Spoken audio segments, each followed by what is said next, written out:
This one right here goes out to my homie with the drink. Nah, I mean, he said, I write what I see, right to make it right, don't like what I be. Hi, I'm Derek Ashong, and you are now in the stream. Today, people power is gaining momentum online and in the streets. We talk to one hip-hop artist who backs these movements and argues they will be the defining symbol of this generation. That's a track that's weak that he got last week, cause everybody in the stew was like, that's that heat. A bass heavy medley with a sample from the 70s with a screwed up. May Al Hassan is back with us, stepping into the shoes of Ahmed, our digital producer. May, great to have you back. Thank you for having me. Absolutely. Also with us today for a second day is Bassem Usmani. He's a Pakistani musician, well, Pakistani-American musician, yeah. Born right? in New York. Born in the U.S. Yeah. with the band Kaminas, punk rocker. Talk to us about your latest project. Well, we're about to put out a new album, self-titled, Kaminas. It's our third album. We're putting that out in the next week. So Excellent. I'm pretty Congratulations. psyched about that. And I know you guys are about to play in New York City, right? Yes, we are. We're about to play the Brooklyn Bowl on the 15th. So okay, well, I'm hope pretty people psyched will about come that. and check it out. It's great to have you here with us. Thanks. Absolutely. Now, remember, as always, we let you know that this is your show. Let us know the stories that you're following. Tweet them to us using the hashtag AJStream. Hopefully, you may be able to find your story right here in the stream. Peace, this is Omar Effendim, Syrian-American hip-hop artist, born in the KSA, raised in the USA, and repeatedly hassled by the TSA, and I'm in the stream. It's a rare thing for fans to take on a powerful record label in order to back an artist. But that's exactly what Lupe Fiasco supporters did. Let's take a look at this video. I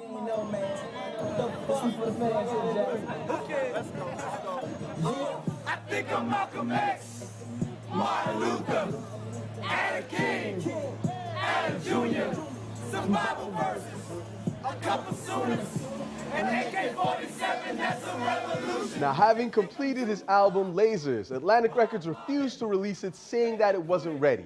Discussions over the album went back and forth without resolution.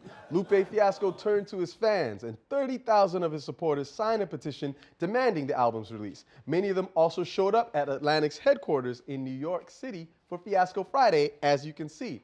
The company eventually backed down, and Lasers was launched and in style. Maybe this is why our guest believes so strongly in the power of the people, even donating tents and food to support the Occupy protest. Lupe Fiasco is a hip-hop star who is no stranger to controversy. He's a devout Muslim from Chicago. His music is socially aware, and yet it's still commercially successful. I wanted to show you another video. This is from a recent performance that he held at the BET Hip Hop Awards, and it's intriguing for a number of reasons, and I think you'll see as we take a deeper look at it. Let's play it from about here. Then they move it, so you never keep it up enough. If you turn on TV, all you see some bunch of what the do this date and so, blabbering about such and such. That ain't Jersey Shore, homie, that's the news. And these the same people supposed to telling us the truth. Limbo is a racist, Flipback is a racist. Gaza Strip was getting bombed, Obama didn't say. That's why I ain't vote for him. In this clip, you can see Lupe wearing an Occupy t-shirt. He's also holding a Palestinian flag, not something you would normally see on American television. The lyrics, in case you missed it, not only talk about being stuck at the bottom, having a hard time being able to move up through society, but he also criticizes the media, and he goes on to criticize U.S. President Barack Obama for not speaking out against Israel's attacks on Gaza. Joining us now via Skype is Lupe Fiasco, the man himself. Welcome to the stream.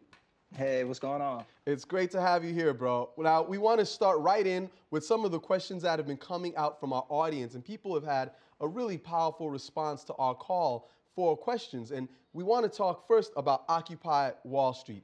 One of the questions that we pose to our community is, what do Occupy Wall Street demonstrators want? And do you think that their lack of cohesive leadership is a problem? And we got this response from @Tarek Yosef on Twitter saying, I believe they took a different route than that of leadership because they don't want another 1% inside their 99%. What's your take on Occupy and the leadership question? I think it's leadership spread out. You know, it's not leadership, you know, focused on one person, on one place, on one group. Everybody down there is a leader, you know, and I think that's why it's so, I guess, alien or foreign to the common person or somebody who's not really affiliated with the movement or what have you, is that it's a movement that actually shuns leaders, you know, that doesn't really want a leader. You know, I think what people get confused about Occupy And this is just from me, going to many of the encampments around the country, and promoting it and supporting it and what have you, is that it's more a conversation, and it's like everybody has the same amount of, I guess the same amount of points, in that sense, because everybody has a point, everybody has an idea, everybody has a perspective on the world. And Occupy, the different encampments and the GAs and different stuff like that is an opportunity for people to come down and share, their opinions and share their points. And that doesn't necessarily facilitate or need a leader, I guess, other than like someone to facilitate to make sure that it goes smoothly. But beyond that, as this basic organization things, as far as like it having a leader, the leader is Occupy. It is the movement as a whole. Do you think that the structure of the movement makes it harder for mainstream media to understand it? For example, I see every time I turn on my television, someone asking, well, what do they want? What is it that they want? And it seems obvious when we look at it that people are talking about economic injustice and the various facets of that. But it seems that somehow that doesn't necessarily translate to the mainstream media. So what's your take on the way Occupy is actually being reported? Well, I don't think Occupy owes the media anything. I don't think that we owe the media explanation, or I don't think it's our point or our purpose to get the media to understand what it is. If that makes any sense. I think that the media has to understand that it's not looked at as being superior, or it's not looked at as being something that we have to kowtow to, or something that we have to kind of, I guess, put on our best face for, if that makes any sense. I think that we look at the media as what it is. It's a tool, and also a lot of the conversation at Occupy is about addressing the media, and a lot of those conversations where the core of it comes from that economic, kind of place and those disparities and things of that nature. It's also everything under the sun is getting thrown into the crucible and being talked about and unpacked and analyzed and dissected. And the media is one of those things. And I think the relationship between Occupy and the media is representative of those conversations, where it's like we don't really care if you come with the cameras or not. We have our own cameras. We have our own kind of media teams, and we're going to put out the message that we want to put out. However you want to, the media is notorious for putting bias on it. Whether it be left media, right media, centrist media. As soon as you put a camera into a situation, you start to redefine things. You start to put your spin on it. I think if you look at C-SPAN, C-SPAN is a great example of that, where it's supposed to be an eye in on the workings of the government, but it kind of turns into a showboat. Those cameras make politicians, as opposed to just focusing on the issues at hand, they start grandstanding because they know there's a camera there, and it kind of goes off basis and goes off point. So I think that I don't think we owe the media an explanation, and I think that the media should just report it at the end of the day, and that's it. So I want to get some more comments from our community, and there's actually been some really interesting ones that were sent via video as well. May has got a few. Yeah, Lupe, actually you talked about the kind of glitz that it could be receiving from the media. One of the questions comes from Matt, actually from Raleigh, wants to know the place of celebrities in the movement. We're going to play the video for you now. 1 second. Hey, my name is Matt from Raleigh, North Carolina, and I was wondering, how do you feel about celebrity involvement with the Occupy movement? Because it seems like a lot of people don't think they're genuine, because we don't tend to view celebrities as part of the 99%. What's your take on that, Lupe? I don't know. It's celebrities are people too. Celebrities are celebrities are affected by the same policies. As a celebrity, I pay, and let's just take celebrity, because every celebrity isn't rich. Yeah. Some people are just famous, but fame doesn't necessarily equate to wealth. Yeah. But being of someone who has, some wealth and some fame, most celebrities pay more in taxes. So they pay me. I pay more. I pay for those bombs, and those drones, and all of those kind of publicly funded military installations and military programs and DARPA research and all that stuff. My tax dollars, I pay for more. Your tax dollars, you probably pay for a couple bullets. I pay for a bomb, so to speak. So I'm pissed about that too. And I have my quandary, and that was one thing for me is being a part of this. I never kind of put out my agenda, you know, and even when I go down to the different occupies, I don't speak. You know, I try not to do I don't do interviews when I'm down there. I just kind of sit and be a part of the conversation. I might have a side conversation with a few people, but I don't push my agenda. You know, I always express that it's, look, I'm just going to support, you know, as opposed to me, you know, paying for a bomb, I'm going to pay for a generator. You know, I'm going to pay for this. I'll choose to put my money and invest, you know, my hard-earned money, you know, into supporting this movement and facilitating it and seeing it grow in material ways. And I think that everybody's a part of the conversation. You know, there's even an instance where I kind of take a little, the 99%, you know, the 99% thing. I think it should be the 100%.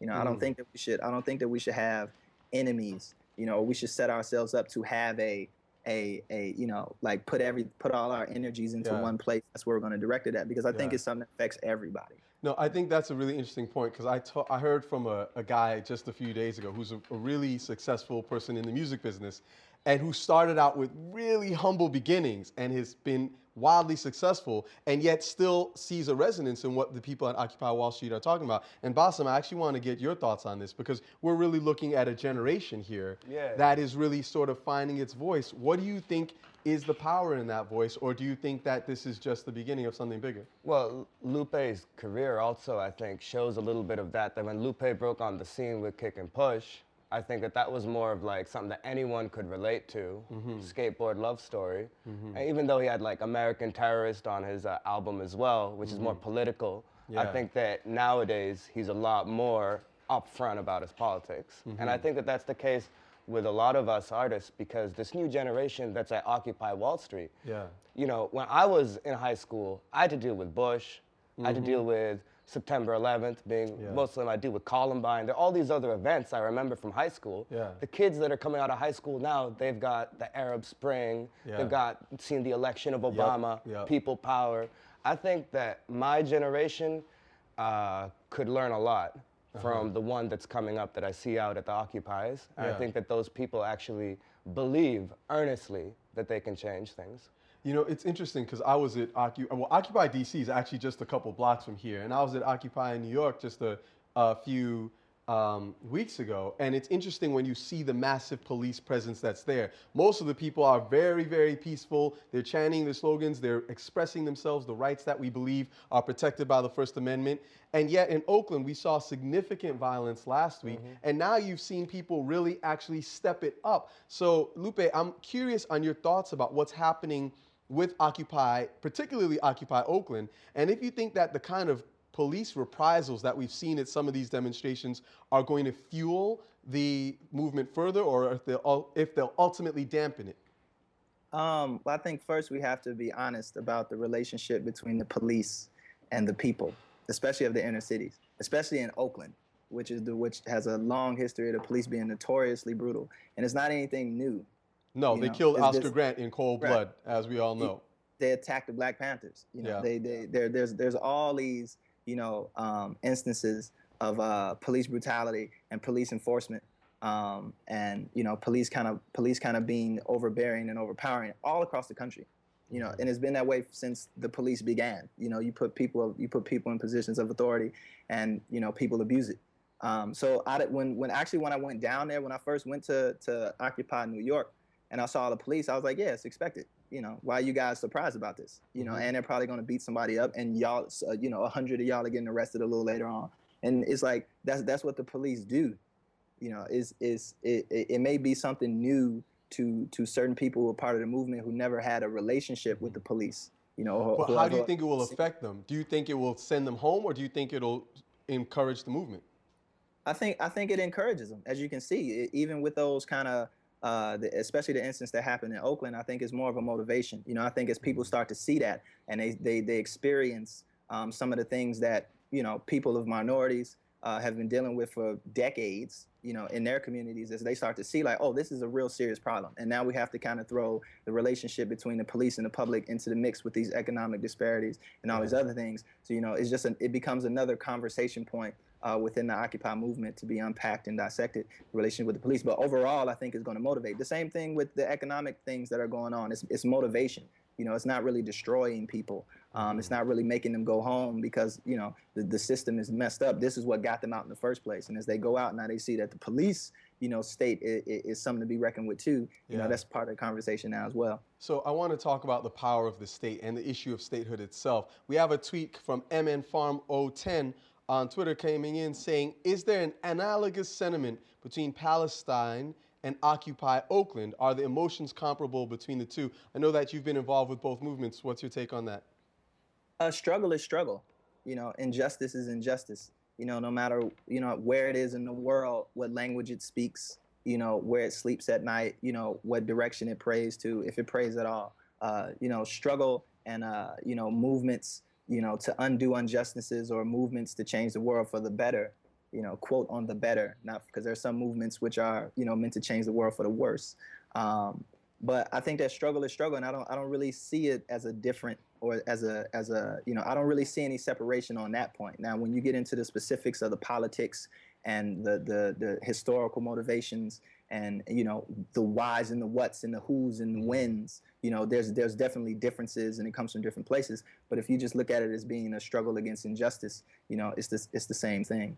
Okay, so we've been getting a lot of questions about the Palestine issue from our folks online, and I want to try to bring a few more of them to you. I'm going to read one, and let's see if we can get some that are coming in live from May as well. First, we've got this one that says, what are your thoughts on the one state versus the two-state solution? Well, there's already one state, you know, and within that one state, you know, there's injustice. You know, there's atrocity. You know, there's you know, there's all type of, you know, crimes being committed. And so I think that it has to be an issue of like, what is the solution to that? You know, if there's already a state and these are these injustices, you know, would a two-state solution, you know, remedy that? You know, or would it be you know, would it be conducive to more violence or to more repression or, you know, what have you? What do you think? I don't know. You know, to be honest, you know, I honestly don't know because I can't tell the future. Yeah, I got a question for you, Lupe. I was wondering, do you think that people oftentimes compare Israel to an apartheid state? And like, do you think that it would be better for the Palestinians to become Israeli citizens and be given all of the benefits of like one Israeli state, one vote, and all the same representation as any other citizen of Israel? Or is it better for them to pull a Pakistan and be forced to like be sandwiched between a lot of other countries in a new state? Well, I think first, before you even get into that, which is somewhat political, I think there has to be a recognition of the humanity, that there are human beings walking around Gaza and the West Bank. You know, that they're not just, you know, stray dogs, you know, and they're not just subhuman or second-class people. They're human beings just like you. You know, and they feel and they cry and they laugh and they celebrate, you know, and, you know, they go through the whole gambits of human emotions. And I think that once there's a recognition of that in certain circles within the Israeli government and Israeli establishment, you know, which I watch interviews and I'll see things of different Israeli officials, and the tone that comes across when they relate to Palestinians is just so disrespectful. You know, it's so that they're just subhuman, you know, and that because they're not of us, that they don't have the same kind of historical kind of lineage or what have you, and from the same bloodline, that they're not human beings to a certain extent. And so that's why you see some of the injustices and the mistreatment and all of that stuff. And I say that as being a descendant of slaves, you know, in the United States of America, and seeing what can occur and what can happen when you just recognize someone else's humanity and recognize that they also feel the same things that you do and want the same things that you do and want peace just as much as you do, and you have to deal with them in a certain way. I got another one. Well, hold on. I want to grab some more from our online community. Go ahead, man. Yeah, actually, Lupe, your recognition of the Palestinian people's humanity has not gone unrecognized by the online community. They're inviting you to Palestine. We have some tweets from Remroom and Layla, and if you're interested, they'd love to organize your first trip to Palestine. But related to that, we got many questions in about how and why you became passionate about the Palestinian cause. And this one is from Mina Abdi. She says, why are you so passionate about the Palestinian cause? Does spreading your message have effect on people close to you? Well, for me, it's a very personal kind of thing. I grew up in Chicago. And in Chicago, on the south side of Chicago, there's a community called Bridgeview, which has a very large population of Palestinians. Some people directly from Palestine, some people that were born here in America and grew up here, but have direct links back to Palestine. And so since growing up, you know, we were always going out to the mosque over there and praying and you know, doing Ramadan and stuff over there, and became friends with a lot of the families that are over there. You know, teaching, literally, my father was a martial arts instructor, so we had a karate school at one of the Islamic centers out there, and we were teaching the Palestinian kids karate as well as their parents. My father had a lot of Palestinian friends, and so just being in the midst of that, you know, kind of community, you hear those stories. You know, you see those people, you see the scars. I remember one of my most vivid memories was going to the masjid for Juma, and I guess one of the leaders of the community had just came back from Israel, and he had two big bandages on the side of his face because he was shot through the mouth. You know, and you literally viscerally see that being, you know, 8, 9 years old, and you start to get an education, you know, of the struggle from that point of view, from the people themselves. And then as you grow up, you know, you start to read the books, and you start to get an idea of the history, and you start to talk to the different people, and you get a full view of both sides. And you know and then you relate that back to your struggle, you know, as being a black man in America. You know, why the only reason I'm in America is because my great grandfather was a slave. You know, and that speaks to that. You know, and you look at things like apartheid, and you start to get this kind of relationship with humanity, and you start to want to do humanitarian things and speak out against injustice. So for me, it comes from that very personal place. You know, I have a lot of Palestinian friends. Literally was just asked by one of my friends who was on trial for terrorism to come and be a face in the crowd. You know, to come to his courtroom and just show support. You know, for the charges that were being rallied against him. So you know, for me, it's a very direct, you know, kind of thing. It's not none that I play with, and it's not none that I'm just picking up just to say, hey, you know, I'm going to add this to my list of charities that I donate to. Let me ask you this on that same tip, because this is another tweet from @MadeInMicrobia that says, why is it that so many Americans seem to be indifferent to the issues in Palestine? I don't know, and I don't know how many Americans aren't. You know, we got to understand that this is a very big world, and there's a lot of issues. There's a lot of people around the world who are begging to be recognized as humans. You know, whether you go to places in Indonesia, you know, whether you go to places in Saudi Arabia, you know, whether you go to places right here in America, you know, you go to places like Mexico. You know, there's all places where people are being treated as subhuman, and so there's a lot of, you know, pick your atrocity. You know, all up and down Africa.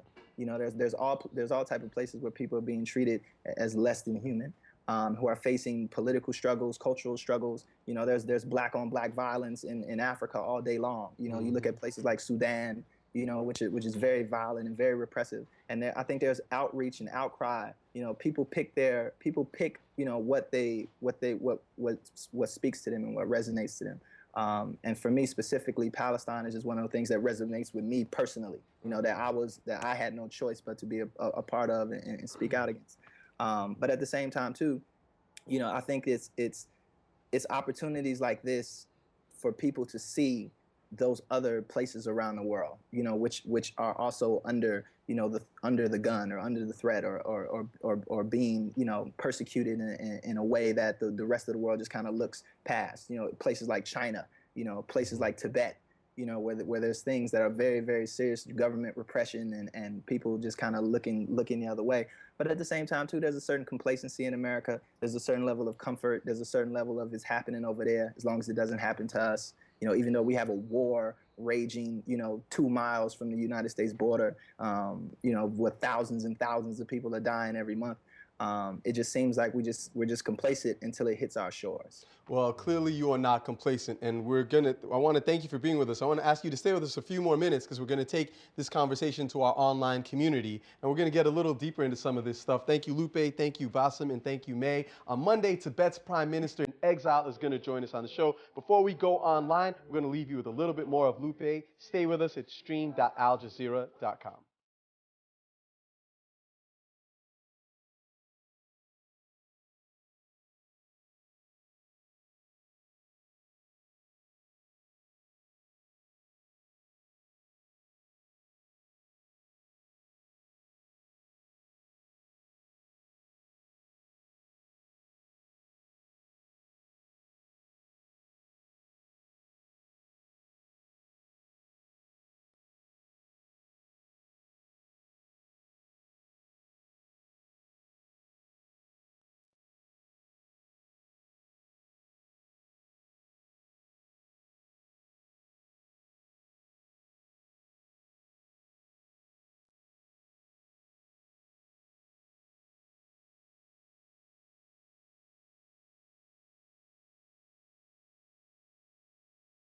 Hey, welcome to the Post Show. We're going to continue this conversation. We're speaking with hip-hop artist Lupe Fiasco about the movements around the world, Occupy Wall Street, as well as some of the things going on in Palestine right now.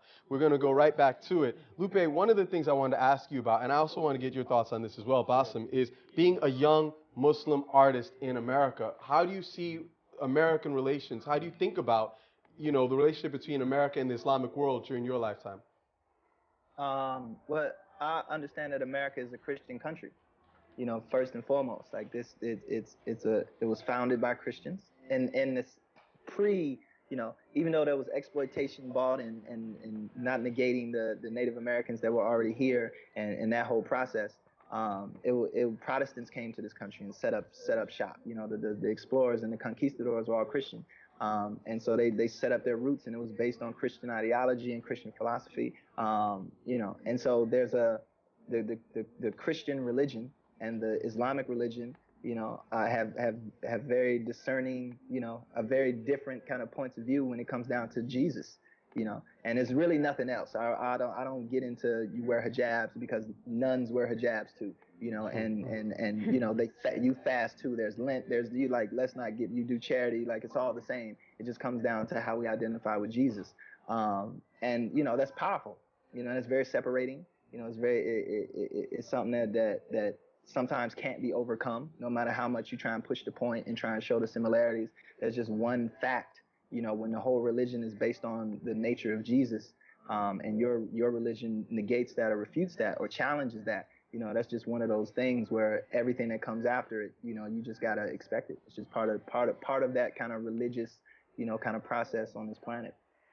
Lupe? Bassem, actually, I want to get your thoughts. Yeah, well, I was wondering, like Lupe Fiasco, other artists like that, by virtue of them being Muslim and by virtue of them putting out songs that a lot of Americans love, I think made my life a lot easier because it's representation and it's also being recognized as a human who goes through the gamut of all the feelings, recognizing Muslims. And I was wondering, actually, kind of a question for Lupe is that with Kick Push or with some of those songs, that's the gamut of emotions, right? That's about like love, learning, childhood, skating. And I was wondering, when you get more into pro-Palestine and Occupy Wall Street and you get more behind the issues that affect us as citizens, are you losing a little bit of showing all the human emotions, like the songs about love, the songs about the less political but the more human? Because you're a reflection of Muslims in some ways by being on stage.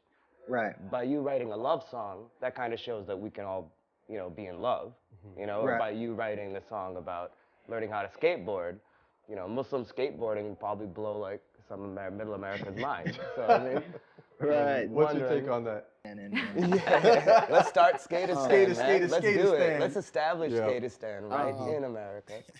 I think at a certain point you have to realize that entertainment is a vacuum, and I look out at my shows and I'll see there's a group of girls in hijabs, there's a group of girls with no bras on, there's a group of dudes back here who like have on suits and ties, and there's a bunch of dudes right here who have tattoos all up their arms, and it's just a gambit, and it creates a place where everybody can kind of come together.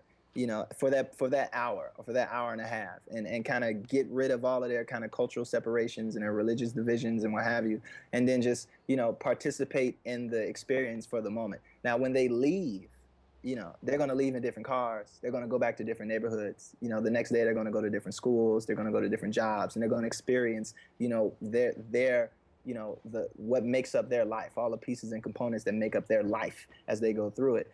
And so there's a certain level of like,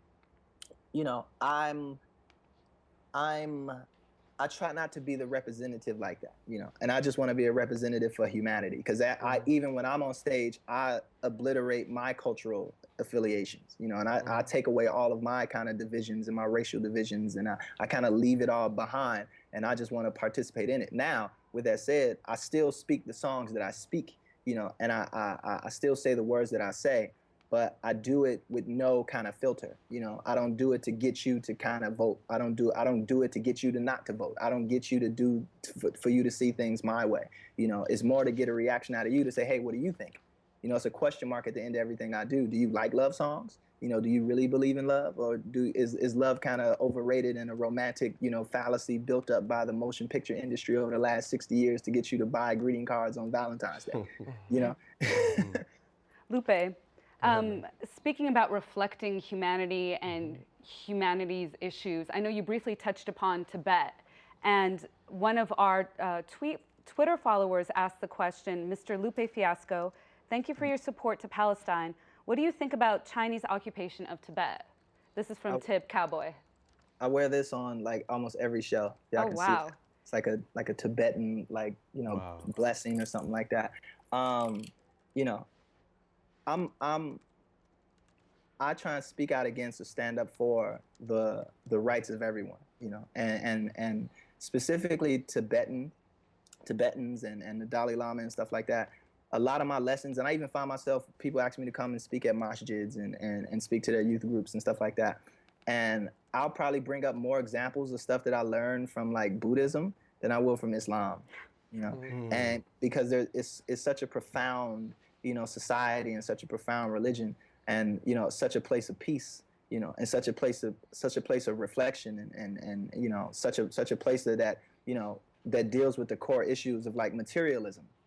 You know, there's certain people that I talk to who, for instance, who love, you know, they're Islam to the bone, you know, and they love everything about it, and they'll die for it, you know, and the whole thing. But when they look at a place like Saudi Arabia, they say the only places that I like in Saudi Arabia are Mecca and Medina. You know, everywhere else I don't want to go, you know, because because you're Muslim, you know, you still succumb to materialism. You still succumb to racism and culturalism and all these different kind of divisions and separations. So we as Muslims should look at things like Buddhism, you know, and look at things where there's a total negation of materialism, and what that means, you know, and what lessons do they really learn, and how can you use that to motivate your own religion and to empower you? Because at the end of the day, it all comes from the same source and comes from the same divine place. You know, I want to ask you something about that, because speaking personally as someone who actually grew up in Saudi Arabia, in a Christian family, it was interesting to me to see the divisions in how people saw things over there and how people saw things when I came back here. And my family was always very open-minded, like what you're talking about, studying and learning different things and kind of finding a way to find your own vision. But do you think that these kinds of religious divides are immutable, that these are, you know, age-old beef that will stay with us, or do you think that this generation is going to be able to transcend some of it? I don't know. You know, it takes a very, you know, it's going to take some very powerful individual soul searching. You know, Jesus in the desert for 40 days. You know, really looking at the life of the Prophet Muhammad Sallallahu Alaihi Wasallam and understanding that, you know, before he was marked as a prophet, when you look at his historical life, he was constantly learning. But who was he learning from? He was learning from these priests and these people from different religions, and learning about Christianity from these people, and learning about Judaism from this guy, and learning about this and this and this, and kind of opening himself up to all of these different things before he was called on to be a prophet. And within that, if you look at his life after that, it was such a life of peace, you know, such a life of negation of materialism, such a life that was just simple, you know. And if you open yourself up to really, you know, kind of being critical about the world and critical about yourself and critical about your relationships and critical about your humanity, and what actually affects what you actually cause in this world, what you're actually responsible for, and you know, those different kind of motivations, I think that we'll have a better society in that sense. But it's something that starts with the individual. You know, it's nothing that I can tell you, and it's nothing that you can tell me. It's something that I have to want to do, you know, from the bottom of my heart. Lupe, can I just say you're a little difficult to manage, because there are so many issues that we could pick to talk about, and I'm trying to filter all these tweets right now, from Palestine to Tibet. Twitter's going buck wild right now. Yeah, Occupy Wall Street. So we're going to settle upon domestic politics for now. Melissa wants to know from Twitter, I want to know what Lupe Fiasco thinks about Obama. Failure, success, or just not in charge?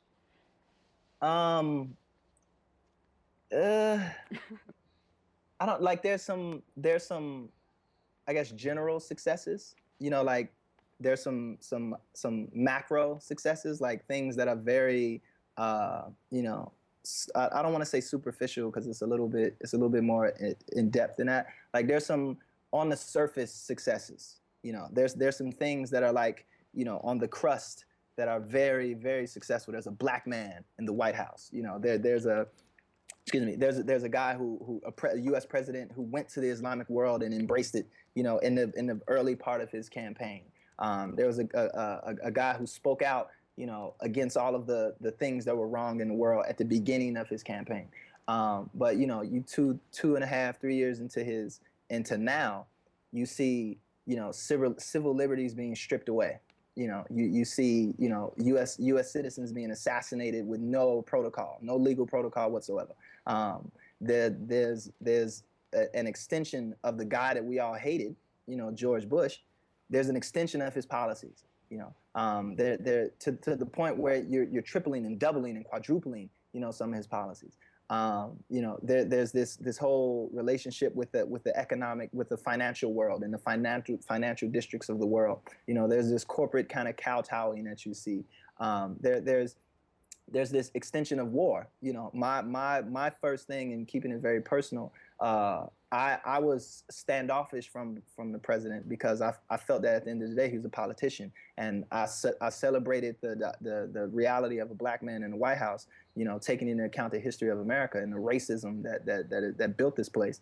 But then when it came down to his speech, not his inauguration speech, but his president-elect speech in Chicago, and he said, we need to get out of Iraq, and it was like, dope. Then it was like, we need to get into Afghanistan, and it was like, not dope. No, bro, that ain't what we need to do. That ain't what we need to do. We're gonna leave you with one final tweet, one last question before we run out of time. Do you think that Occupy will influence the 2012 elections? I think it's bigger than the 2012 elections. To be honest, I think it's something that's going to grow and grow and grow. This is America. This is America bubbling up to the surface. So I think it's something that's going to be bigger than any type of just political campaign or election cycle or what have you. This is something that is earthquake, seismic, kind of that's taking place. But we'll see. We'll see. All right, absolutely. Thank you, Lupe, for being with us. We really appreciate it, and so does the audience, for real. Appreciate it. Thank y'all. Peace, blessings, salam alaikum, and shalom. Absolutely. Alaikum salam. And thank you, Basim, and thank you, May. Thank you, Melissa. It was a pleasure. Thank you, our audience, for being with us. You guys have been amazing. Continue the conversation with us online. Use the hashtag AJStream. Remember, we will always be listening to you, and we'll be back again on Monday. Thanks for being with us. We'll see you online.